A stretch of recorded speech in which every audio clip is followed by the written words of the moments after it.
Hi, this is Daniel Obasi. You're listening to the AMAH Conversations, a podcast documenting and archiving conversations by artists of our time.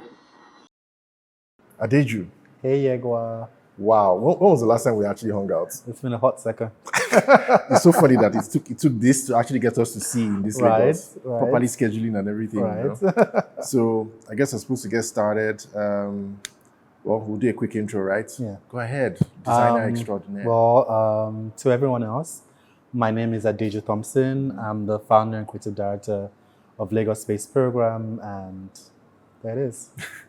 So my name is Yegwa Ukpo, one-time co-founder of Stranger Lagos. Yeah.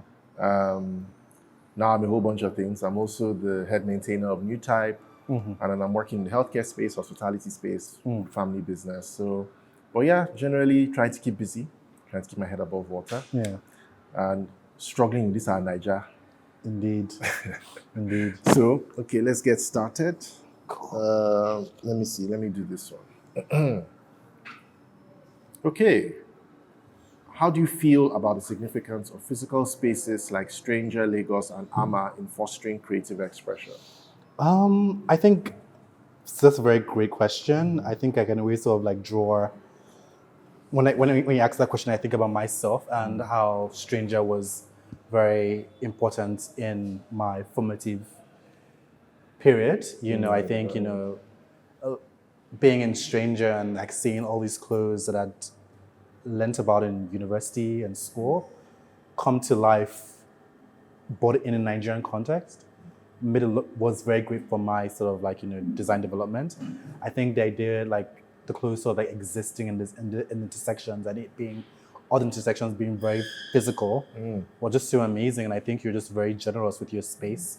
There's so many amazing people, a lot of like young people who were budding, who felt really inspired, who wanted to like do stuff. And I think you just created this very fostering, beautiful space. And it was very amazing for me. And I always sort of like say like, I always sort of like say I went to the University of Stranger because like that's how special that space was to me.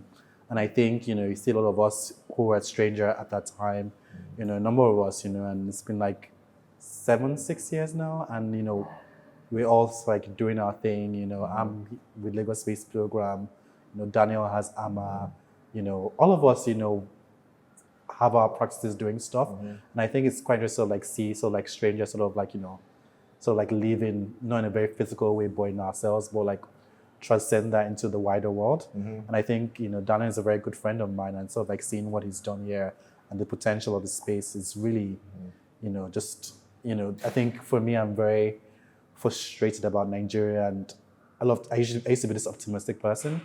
I'm quite a pessimist, but I think one of the few things that give me a sense of like hope and excitement is when I see my friends sort of like, just doing great things, notwithstanding, and also sort of like, creating a space where we can sort of like grow and foster and collaborate and create, and sort of like, add value into the world. And I think that's what makes it so special. Wow. Yeah. It's always strange. Well, let me not say strange to hear about Stranger in this light, but I'm very happy that it had that kind of impact. Because whenever I talk to some people, I tell them that creating Stranger as a space was a very selfish thing. I just wanted a place that I would feel comfortable in. I thought about that first before I thought about it as a business. It was like, oh, why can't I get this in Lagos? I should be able to have this here, So, it's really cool sort of being able to, because, I couldn't have visualized what was going to happen in Stranger. I couldn't have visualized you. I couldn't have visualized Daniel or Kadara or Yadi or whoever, when that was happening. I didn't have an idea of what kind of Nigerian was going to be in that space. But I knew there had to be Nigerians who wanted to be in that kind of space. What is interesting about the experience of Stranger, because it was funny, there were people who were really drawn to it, and you could see that it was like, oh wow, this is something that I've been looking for. This is something that resonates very strongly with me, like yourself, for example. And then on the other hand, there were people who were actively repulsed by the space. Like I remember... Repulsed? Yeah, it's really funny. There was a time, it was really funny. There was a time when some guys, and I think a lady, walked into the space. They had followed, I think it was Uju or someone who was working there at the time. And then they had just been like, because obviously she stood out, she's tall, slim, was wearing like fashion stuff, all in black. The black lab coat. Yeah, and they were like, like, wow, where you come from? She was like, oh, she works here. So they were like, you work there? What kind of job do you dress like this to go to? And so they came into the space because of that. And then when they entered, you should see them like, they were like, in particular, one of them was just really like creeping through the space, and he was just like, why is the space like this? Why is the ceiling black? Why are the lights so dim? Like, what are people doing here? And I was just like, oh, hi, we do fashion. And I was trying to be very friendly and everything. And the guy was like, let's go. And he took off. Oh my God. I'm telling you, it was really funny. It was like, maybe he thought we were going to sacrifice him or something. But it's quite interesting, kind of seeing the various responses. At least, thank goodness, those responses were very much in the minority. Yeah. But it was cool, because I think just being able to, environment is incredibly important, right? Yeah. It's like soil. What emerges out of it is something particular. And, it's interesting that you said this about AMAH now. Like, you need a space that kind of takes you out of Lagos a bit. And that's something that A I safe think, space. yeah, and it allows something else to emerge. Because what emerges out of Nigeria generally, I think, is something that can be a little bit more survival oriented. I need to make money, I need to survive, I need to pay my rent, I need to eat, I need to buy petrol. Those are the things that occupy your mental space. So being able to come here, it's like different things enter your mind. Yeah. I always sort of like, I'm in this very interesting juncture with my label, trying to hire new people to like, come in as creative assistants, technical assistants, all these jobs. And one of my main sort of like trepidation with hiring actually a creative assistant is like having someone who, and part of the roles of the creative assistant is someone who's meant to like, sort of like support me in terms of social media and all that stuff. And I think one thing that makes it feel quite dubious and trepidatious is the fact that I want to hire someone who understands the unique space that Lagos Space Program is occupying. I think when I look at the fashion landscape in Nigeria and the continent, it's very sort of like one direction, like it's a very general, this is what fashion is. And I'm like, Lagos Space Program is trying to celebrate and highlight this alternate African narrative. And whoever's going to work with me has to understand that while like I'm in this space in my creative journey where like I'm more open to things that I not necessarily was into 2-3 years ago. Like, I mean, I'm wearing these like Yoruba, I call it like my Alaji dollar, era. Like this is something I would have been drawn to. So I'm really open to my creativity, but, I think it's so important to like, really be able to sort of like really show that it's an alternative, a sort of like a vision that's a lot more vulnerable and softer. And it's so important for me to like really preserve that, that identity. And I think, seeing a space like AMAH and Stranger is that these spaces really sort of like convey this, underground energy, that I think, especially as someone who shows internationally, the West and wider world don't expect to see these things, coming from, Nigeria, but it exists. I exist. Lagos Space Program exists. I tap into all the stories in my work, and it's so important for me that I can sort of like thrive here, but also sort of like, it's exciting to sort of like see spaces also sort of like, reclaiming these ideas and saying, hey, like, while this exists, and that's also part of the Nigerian narrative, there's also AMAH, and this is what we stand for, and it's also part of the Nigerian narrative. And it's really sort of like questioning what is African. Yeah, exactly. Yeah. Well, okay, let's do your question. So my question is, what's the interplay between mental and physical space in nurturing creativity in your current or most recent projects? Feel free to shamelessly plug your work. Wow. Okay. So these days, because I am spending most of my time kind of like with my day job, right? So we have a cancer center in Calabar. It's Adeju Ukpo Comprehensive Cancer Center. So it's in Cross River State, and that's a very, if you will, healthcare can be seen. Most people don't think about healthcare when they think about like, oh, these creative industries, or a lot of people who knew me through Stranger, for example, are like, what, you're in healthcare? How? It's like this completely different domain. But space is still something that I found really affected me. For the longest time, I was just in like the office that I have, and it was a very basic office. There's a table and there's a TV in there and everything. And one day I was just like, no, I need this office to be a little bit more reflective of me and what I want to be able to do. And so I got a shelving got my books in there, got some plants in there, changed the desk, got some objects I put around the space. And now I find that I want to be in there. And it's not just about problem solving on that kind of like operational level or the healthcare level. I'm trying to look for funding and all those kinds of things. While that is there, there's also this greater thing around like systems and how people interact with each other and how do we foster a certain kind of mindset and creativity within the culture. And that's something that I'm now better able to do. I found myself better able to do. Anyone that knows me will know that I really enjoy a cup of matcha, for example. And I enjoy the process, that ritual of making matcha. And that's something that didn't really used to happen in my office in the hospital, right? I used to do that in my home office because that felt more my space. Yeah. But now I'm trying to sort of make that into a space that when even... And I found that also, it's interesting, over my working life, I would say that I've tended to end up creating spaces that people have wanted to be in. A lot of people tend to come to meet me where I am, and then like see people bringing up their laptops and they're working there or they're sitting around and just talking and all that. And because you're good vibes. Yes, maybe. So, I started seeing a little bit of that now happening, even though there's still this kind of distance, like, oh, okay, he's supposed to be the executive director, so it's like, oh, this is office, you don't cross this line. But I still find like now I'm getting a lot of the younger workers in the space coming and meeting me, and they're coming, these are all health workers, right? They all study things, they're all practitioners in the health space.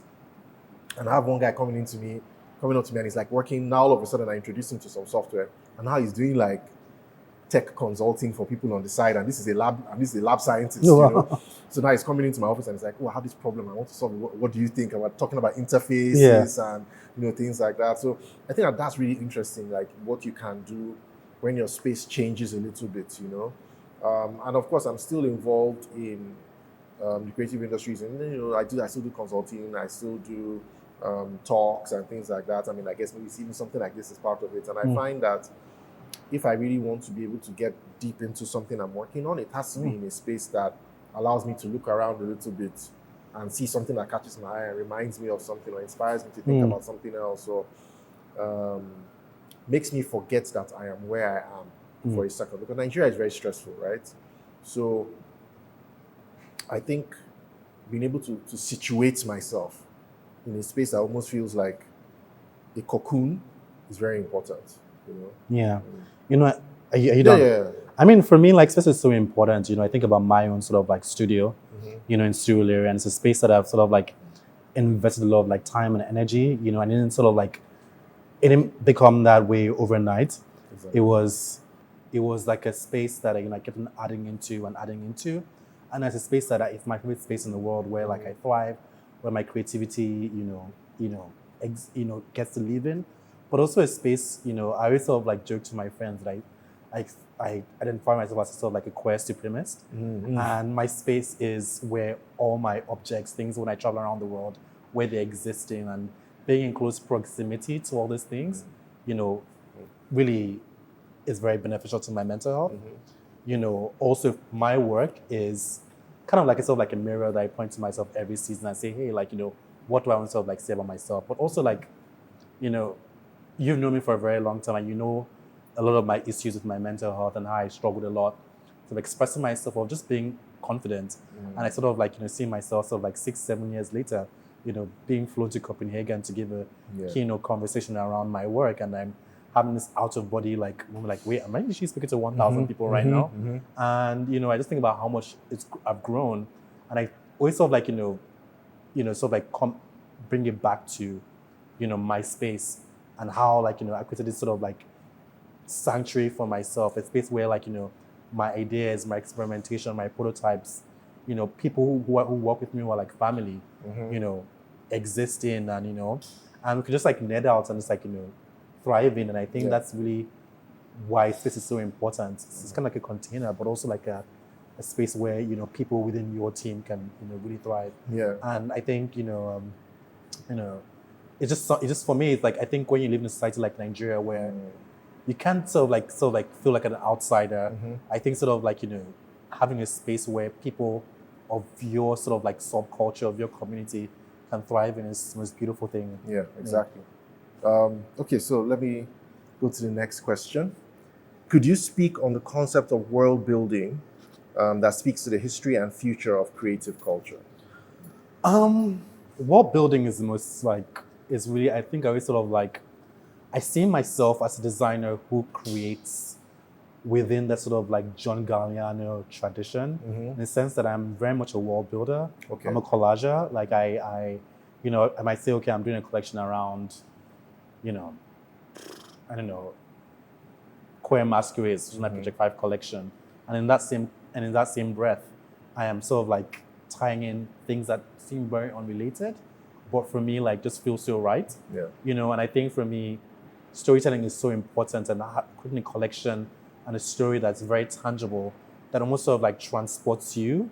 It's like my collection in January was called Invitation to Ojude, and it was framed around this sort of fictional British Nigerian immigrants, second generation, who through hard work had risen top of their career, and due to they do a lot of philanthropy back home, and one day they get a invitation to be the Alaki of Egbalan's personal guest at the Ojude Festival. And in that same time, they get a letter from Ovations magazine saying we want to do an expose on this huge honor in your life.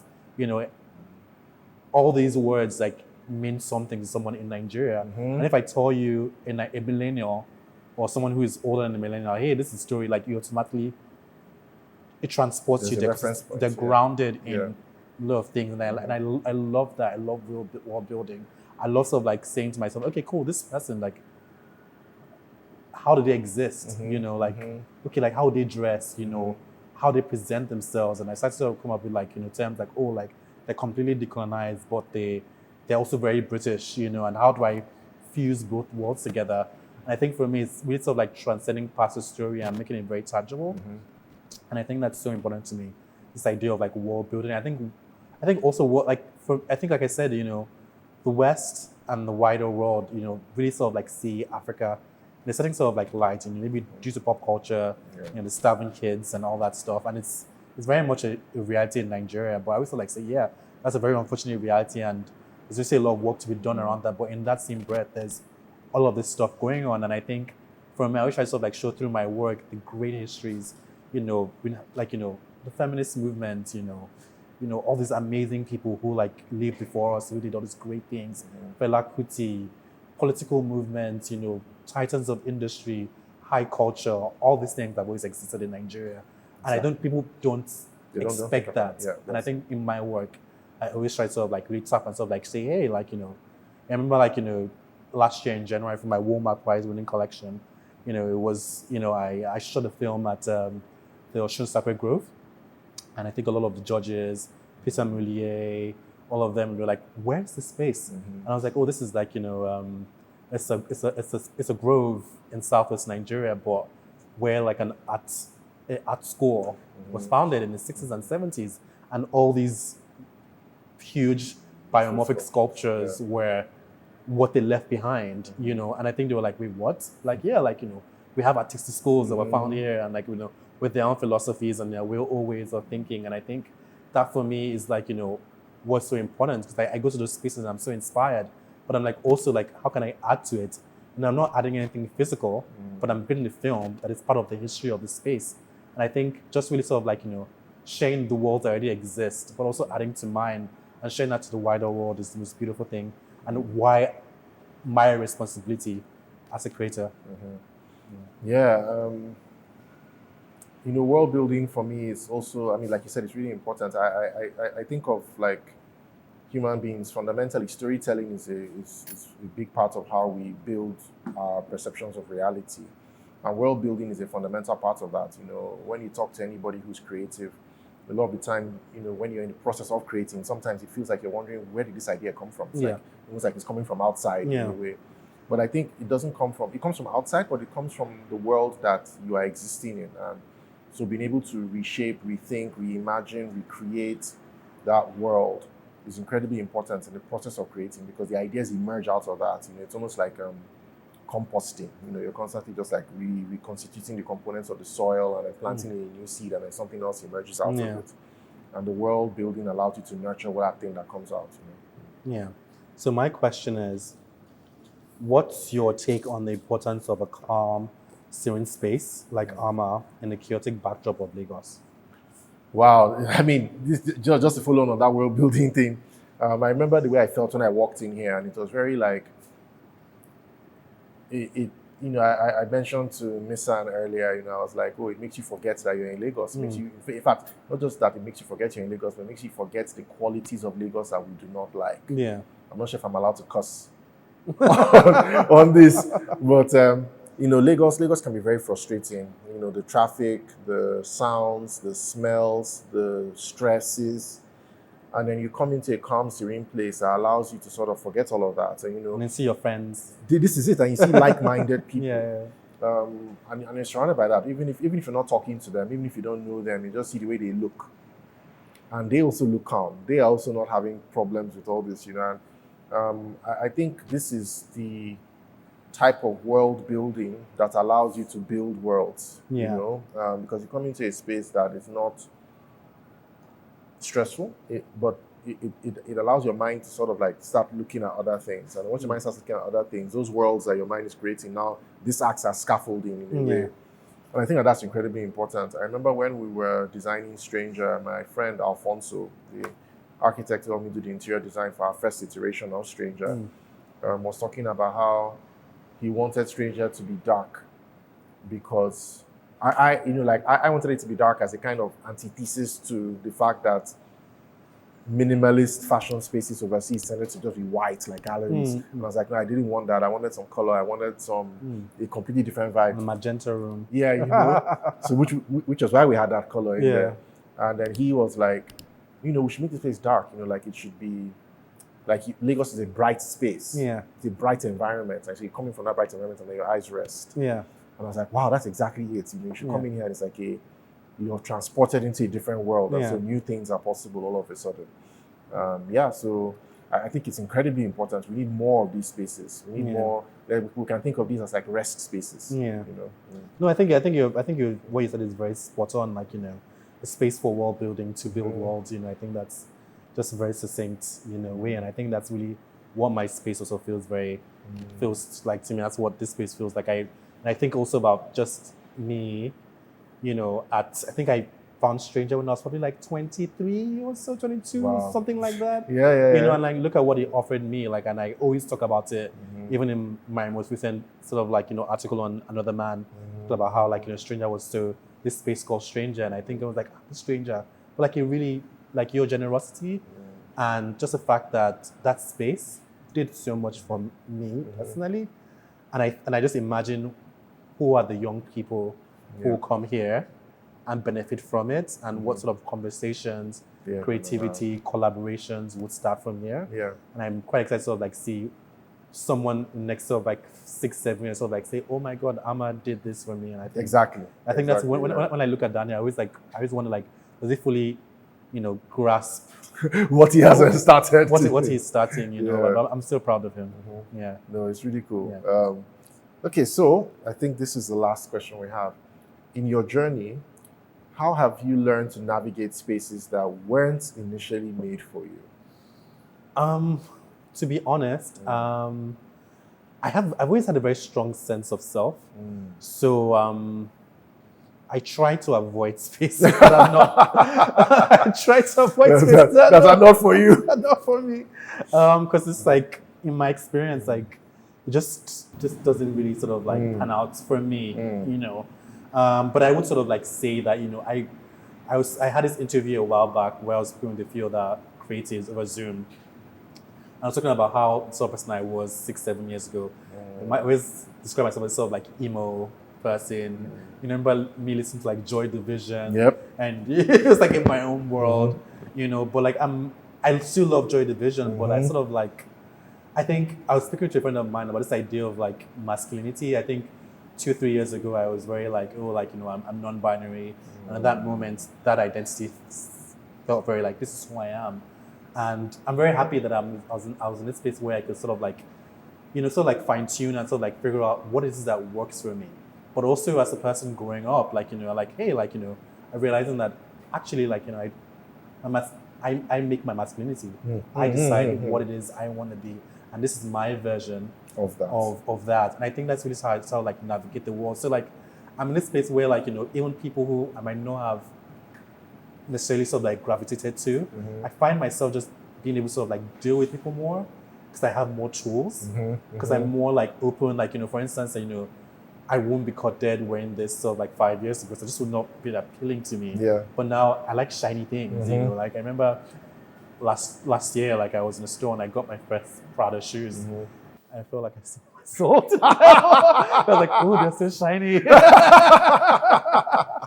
But like also like that sort of like, coming of age. Yeah. Just means, I don't know how to sort of like, I'm trying to sort of like say, okay, like that makes that sort of confidence means like a sort of like going to spaces that I felt traditionally weren't for me, but also sort of like find value in other ways from those spaces, whether it's new relationships, I think it's just really like, I personally like, like I said, I have very strong self. So like I watch you from afar.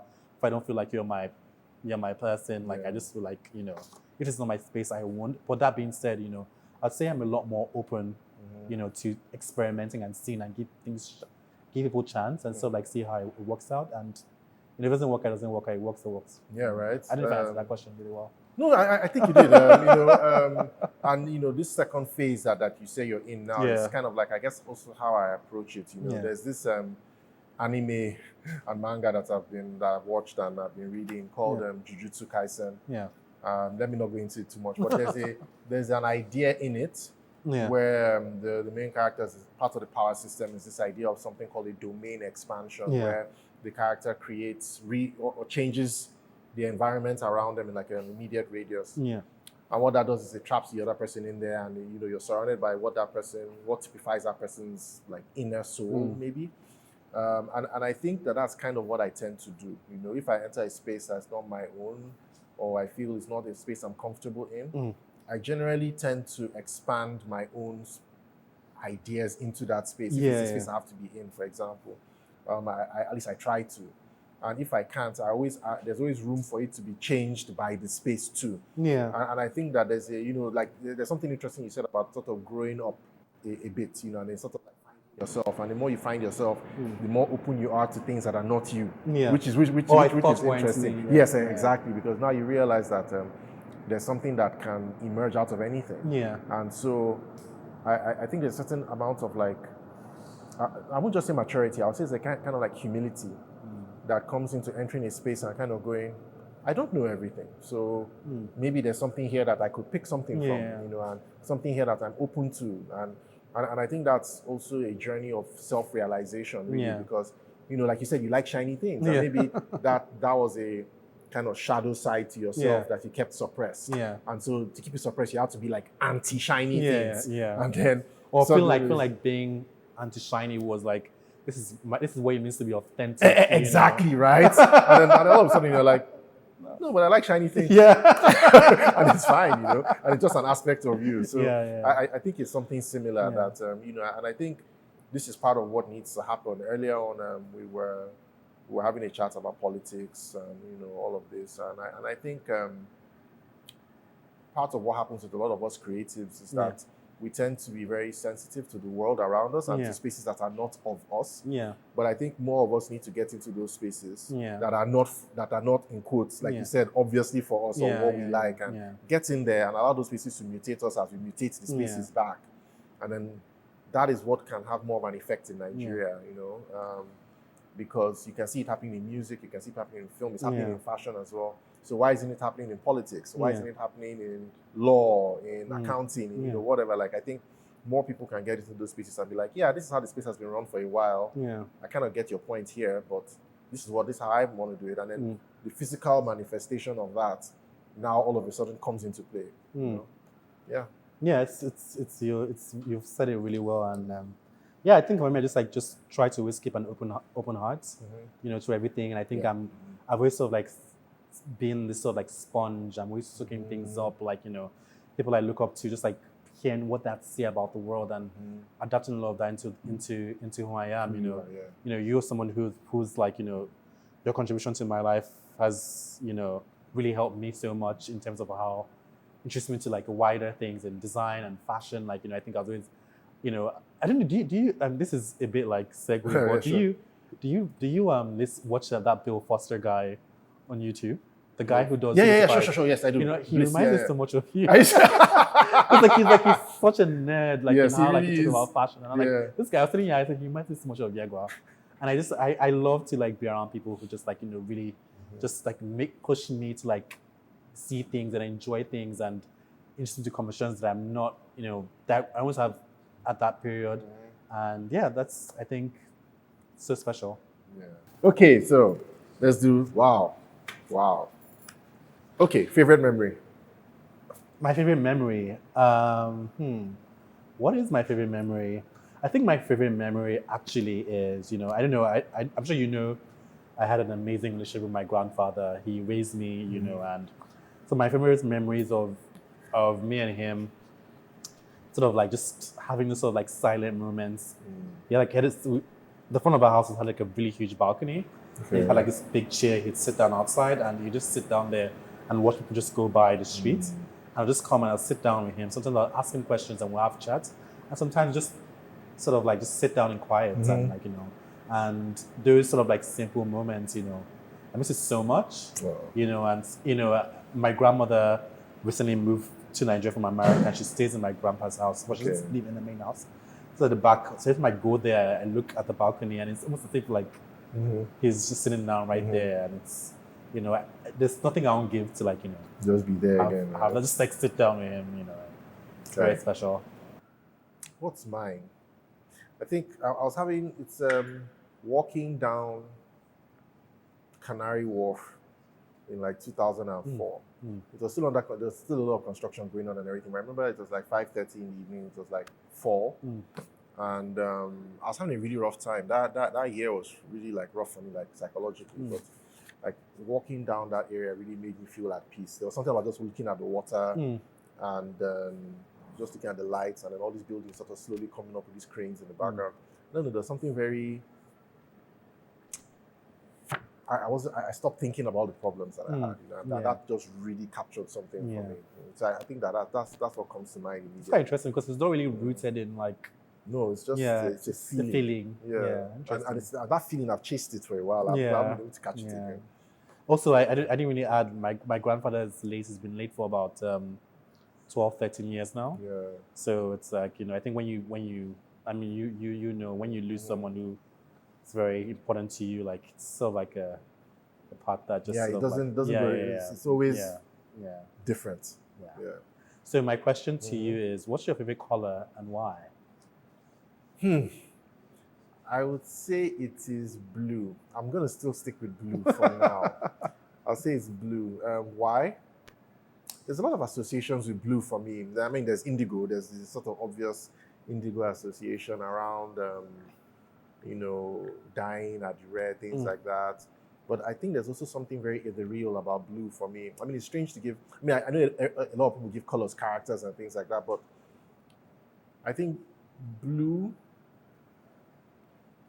There's something about blue that feels like possibility. I can't really explain it, and then I think it looks nice on my skin. So my favorite color too is blue. Oh, see? Yeah, it's been right from when I was a child. My earliest memories of just me always being drawn to that color, and I think in my sort of creative journey, I discovered Derek Jarman and his blue film, and obviously a very sad film around the AIDS pandemic, but it's quite an interesting movie, and I think I just gave a sense of emotion to the color, and also Gibbs Klein's Blue series. I think those moments really sort of even catapulted the color into even more prominence in my life, and I just always drawn. And also, obviously, I do a lot of Adire, and I'm very much like an Adire Nazi, and most things must be done in the most authentic way.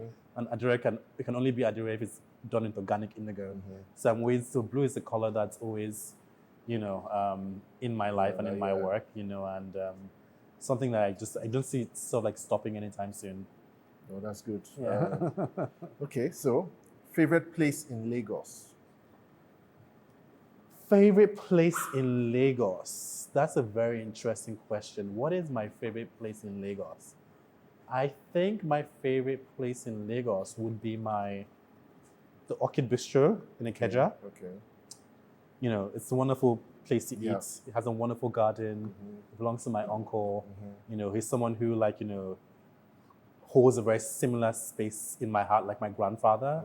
And we sort of like nerd out about plants. You know, very much of a plant nerd, and it's just about surface level. Like, I'm a plant nerd, and he's someone who, like, you know, we talk about all the very interesting new aeroid discoveries, and we talk about that. And then next time I come back, it's there. Yeah. You know, because he just wants to always like show off, like, oh, I got that plant that was so rare. So it's a very special place to me, because I go there, I can let my head down, and I think I always sort of like say Uncle Robert was one of the first people. He's sort of like raised me, but he's someone who was the first person I learned sensitivity from. Okay. So like being in that space is always like I can really be myself. So like even though like I think he is the one that makes that space so special for me, but also the plants make that space special for me, and the food is really good. Exactly.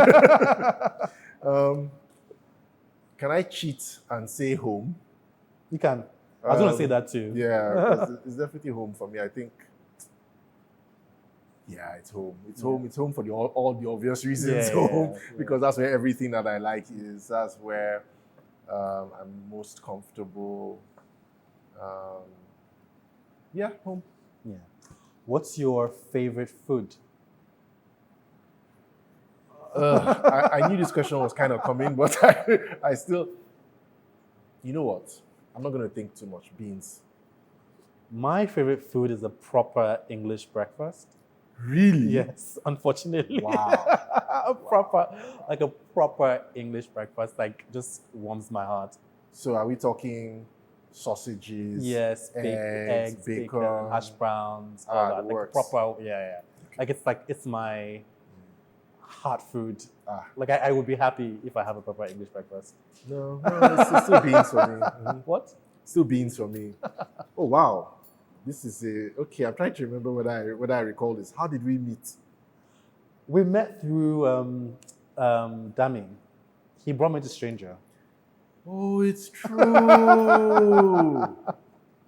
Wow. Wait. What happened that day? He just brought me one. Like, he just came into the store, just came right? and I was like, hey, what is this place? Yeah. Wow, that's been a very. And I look at Anna now. Anna is like proper like. She's like madam. 13, 12 years old now. She's 12, yeah. 12. Like when I met Anna, she was literally that. I remember that first day. She was like a baby, always crying. That's crazy. Wow. Yeah. Well, that's really nice. Yeah, time really goes by. That's really nice. What's your favorite film? Wow. You see, I'm actually going to start to say I can't answer this question because You know, it's funny. What's the name of this lady? This very obnoxious old New York woman. That woman that always wears menswear.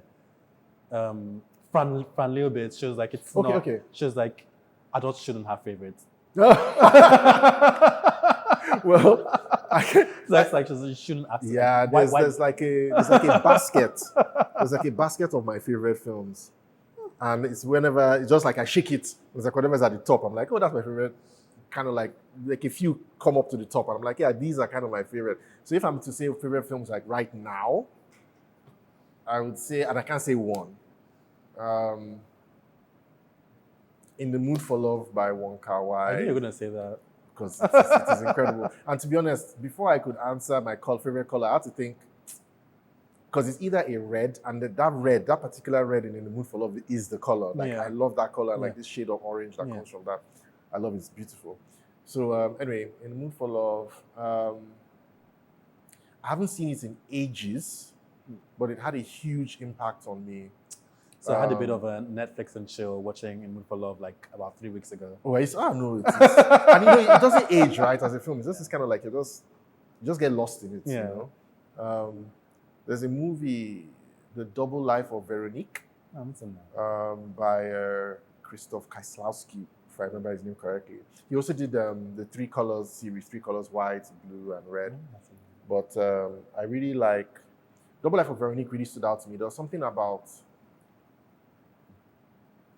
the themes of the film and the music that really... Sorry, I'm getting lost in the film now. But yes, so I would say those two I really, really, really like. And then something more recently is Mad Max Furiosa. Really? I really like it. I can't explain why, but there's something about, I don't know if you've seen it, but there's something about the end of the film. Not just the end, but like the setup for the end and then the actual end that I just felt was just, I was like, yes! Like I was listening, I was like, yes, this is what I'm talking about. It's like bombastic, it's everything, it's myth, you know, like modern myth. There was just everything about that film I really like. So for me, I won't sort of like, I don't really sort of like see myself being a huge cinema head.